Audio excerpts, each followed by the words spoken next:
So one of the words that when I see your face and I hear your music, the word that comes to mind when I listen to you is perseverance. And I'd love to hear you talk about the obvious perseverance in your art and where you learned that from. I imagine it came from those hard times as a kid, right? I would say so because I think that I don't know, I have this drive. I've always had this drive, you know. I want to do something meaningful. I want to do something important. And I think that having that drive helped me survive, right? Because if I was just a super passive, apathetic person, I would probably have gotten into drugs, Mm-hmm. you know, That's or definitely the whatever. easy path for sure. Yeah. Yeah, but there was always something pulling me forward and giving me this deeper sense of, you have a purpose in this world and it's important. I think I needed to feel like I had something to do that was important to help me survive. I mean, that's how serious it was. Yeah. Um, and whether or not I've done something important or do something important at this point, like I've kind of like let go of that story to some degree. But in terms of like the drive and having meaning, I think everyone can relate to that. Like if you don't have purpose or meaning in your life, what do you have? What's the point, right? Mm-hmm. Unless you're like a Buddha, right? And you're like, my purpose and my meaning is just to have no, is to just become one with nothing, Yeah. and that's Essentially, yeah. not completely, it's totally not my path, but that could be some people's path. Um, but I think having that drive definitely helped me stay out of trouble. Um, when people around me were really going down a dark hole. And I don't know. And I think spiritually, I have to say that I do think that there have been angels in my life and that there has been an aspect of like feeling like God is guiding me. Um, I've always felt the presence of God in my life ever since I was very little. And I can say 10 billion% that I would not be alive right now if there were not for like moments of divine intervention that were very obviously like spirit like Related. intervened in a Yeah. situation. So I would say my perseverance comes from that, from knowing that like I have a purpose, whether or not I've achieved that, whether or not I still have yet to achieve it, or whether or not like I ever achieve it, is just like having that sense of purpose is so crucial, to continuing to just press on no matter what. Yeah. And I don't even know how not to do that anymore. Like giving up for me is not, it's not in my genes. I Yeah, don't it's not. know. It's not part of your DNA. There's so much here. You're helping me with questions just by talking, and I love that. So I have a few here, but you talked about music therapy and wanting to be a teacher, and so at some point in time you have pivoted more full time into being a musician and a songwriter and all of the things that comes with that, right? And being a songwriter at times can be a very selfish undertaking, right? A lot of times you're doing it for you. You're doing it to be vulnerable, to heal, to whatever you have to do to get through the day. That's a lot of being creative, regardless if it's songwriting or painting or whatever you have to do. It's putting yourself out there. But how much of it is also kind of a strategic thing from your side of things to teach other people and to try to heal other people through your own experiences? Is that still there in the back of your mind? It's absolutely there. I mean, I had an old friend say something to me recently about how being an artist is a narcissistic thing. Absolutely. Yeah. And I thought about it. I said, you know what? Every artist I know struggles, goes through things, and is the first to give to any cause, Mm-hmm. the first to show up to play for free for a benefit concert, the first to give the shirt off their back when they have nothing. Yep. So to say that art, I mean, yes, there are narcissistic artists, absolutely. But at the same time, the artists that I know, they're like the first to help someone in need, you Of know, course. Yeah. because there's a sensitivity and an empathy, I think, that you have to have in order to be an artist. Hmm. Um, so I just want to, challenge that notion a bit. But yeah, it does take being self absorbed to be able to tune into the voice inside. That's Right. the creative voice, right? And if we are hand in hand, like partners with the creator, then we have to be taking the time to nurture that sense of self, right? Especially when people have been through the kind of violence and abuse um, that I've experienced, where the sense of self was just completely, just Eroded.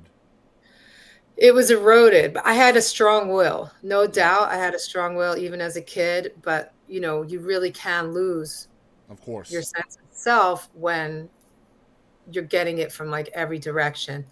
So, Especially when you you're know, being told you're not good enough all the time. Right. yeah, yeah. Or in my case, that like I should kill myself Right.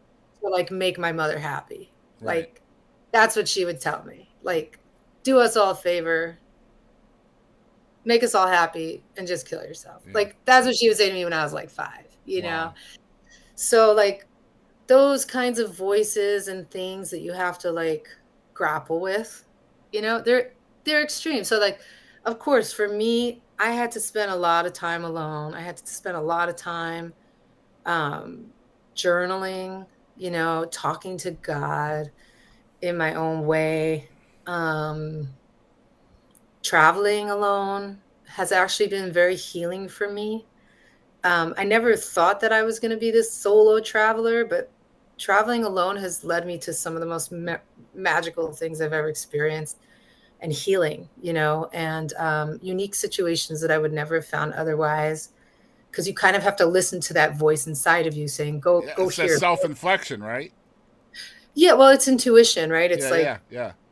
my spirit is telling me, make a right, Yep. not a left, Yep. and then like, whoa, something really cool just happened, and it Well, would never let have me put happened this in a in slightly my life. different. Let me put this in a slightly Okay. different way for you. So, Okay. your art can be deeply personal, right? And maybe you write a song that is, very healing for you from an experience that you grew up with, and then you have to have that kind of internal back and forth with yourself on whether to release that song. What is Mm. that like for you? Because I know there's always going to be songs that a songwriter keeps to themselves. So what things have to kind of tick the boxes off for you to decide to put out a song that's deeply personal like that? So I just realized, your last question was being a teacher and helping Right. to heal others. So it's related to this question as well. So I never wanted to write an album about child abuse. I did not want to do it. I was completely against it. I had people in my life telling me, you need to write about what you went through. You need to tell your story. Right. And I was like, no, I'm not going to talk about this. I don't need to make this the definition of who I am.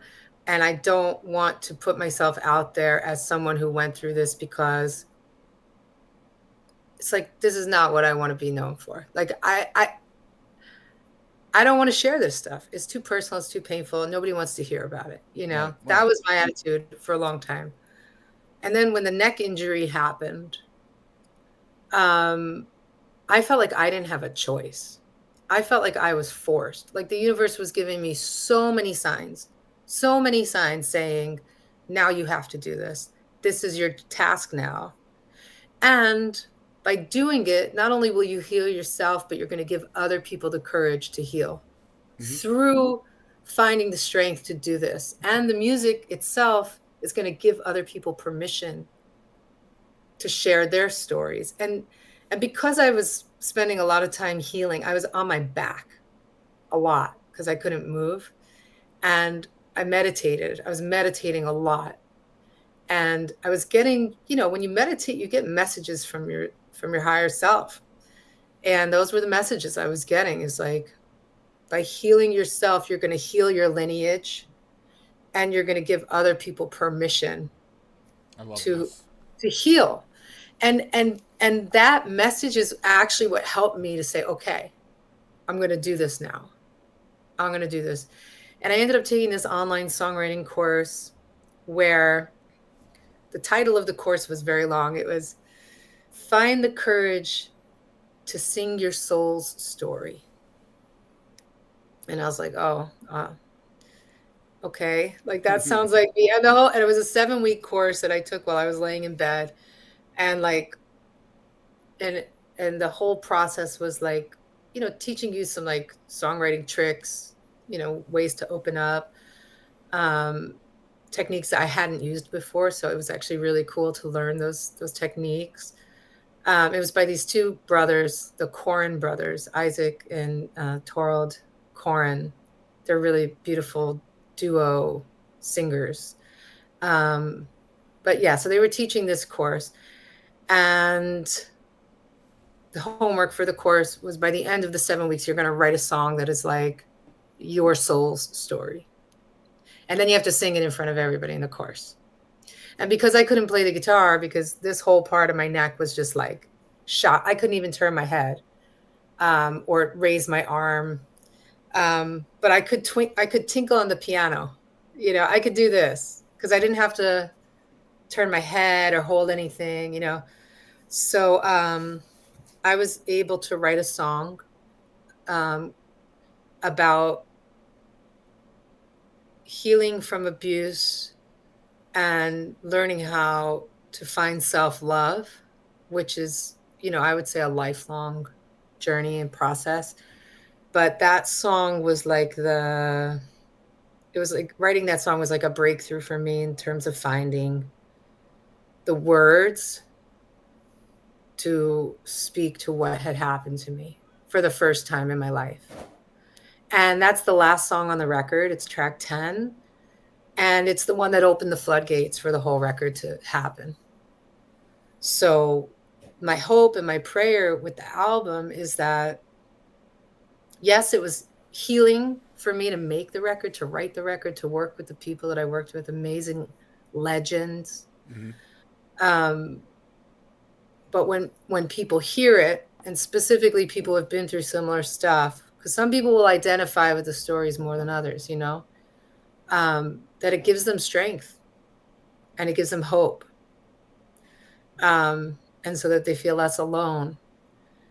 And a really cool and unexpected thing that happened is that when I recorded the album in phases over about a year, and when I was in the studio in LA, I did a live stream after one of our recording sessions, and there was an in-studio audience, and these two women who I'd never met before, they came up to me after the show and they said, we never heard of you before today. Like, we're a guest of so and so who said, come to this concert. And they said to me they were sisters. They were a year or two apart, and that they had also grown up in a very violent home. And they said that as I was singing, they felt, and they both had this experience that they described to me.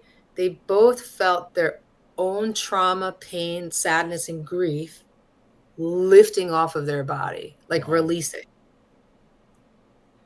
And to hear that was like, whoa, that's like powerful. That's the ultimate Alchemy. validation right there. Completely, because for me when I sing, it's like I'm transmuting the pain that's inside of me. I'm moving it out of my body, right? There's this cathartic release where, like, there's pain in there, there's grief, there's sadness, there's heavy, heavy stuff. And by singing it out of my body, there's like a somatic release that happens. Um, and they felt it.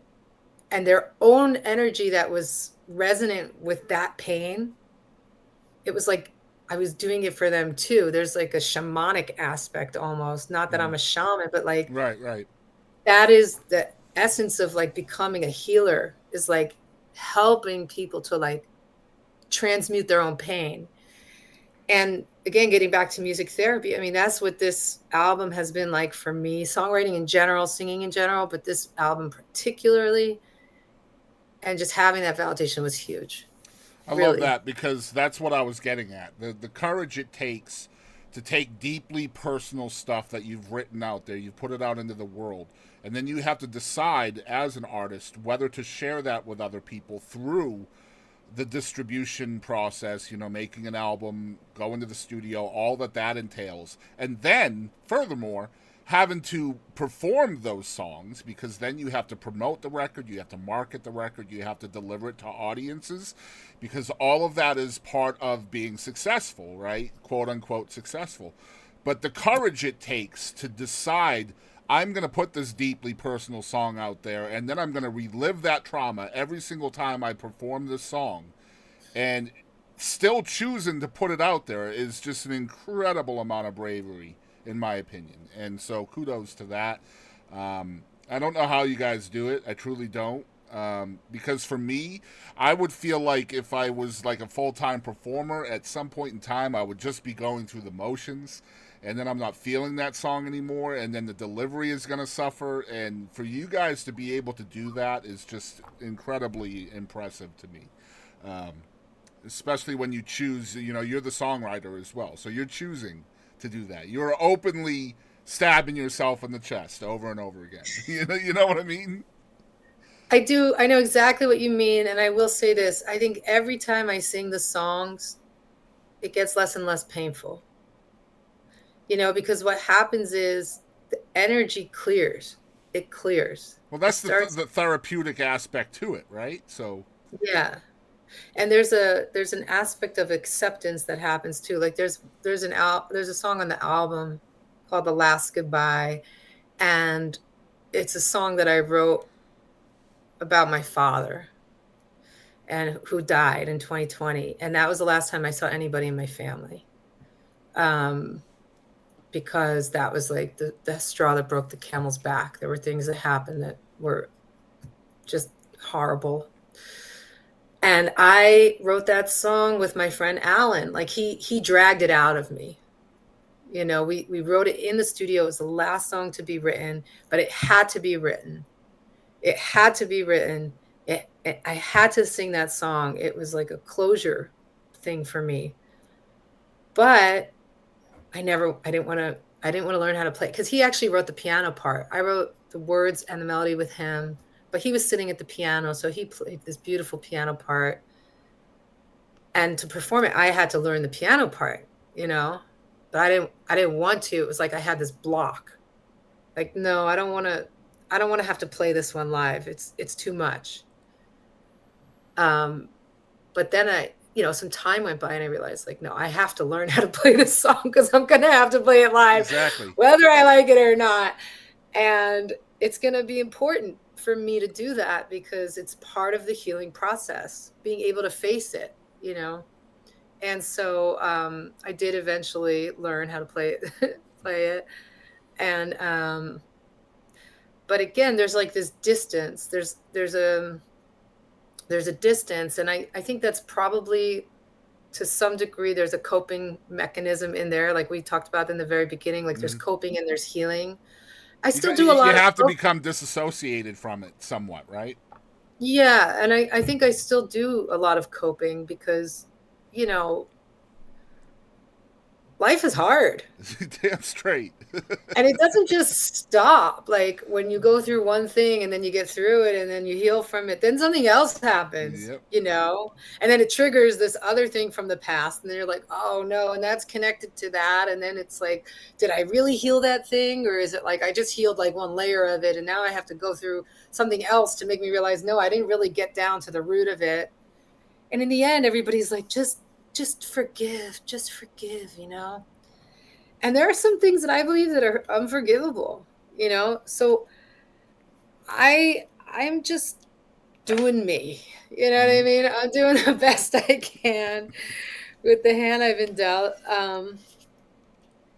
But I will say that I'm very grateful. I'm very grateful that I can have music as a medium, and I'm definitely, you know, a different person than I was before I made the record. Um, in terms of healing, like a lot of layers have have been healed, and I'm very grateful for that. And I just think it's a process, Hmm. you know. Well, I love the title track, "Into the Light." I've been playing it a lot. I really love the song. The video is so well done as well. So I just wanted Thank to give you you. your kudos on that. The new record is also called "Into the Light," and that'll be released on February 28th. So you guys are going to need to get a copy of that, no matter how you do it, whether it's streaming it or buying it or going to a show, whatever you got to do. Make sure you get it. Stream it a lot, loop it. There's a little loop button on there, guys. It's a loop button. It's the artist's friend. Big time friend is that loop button. But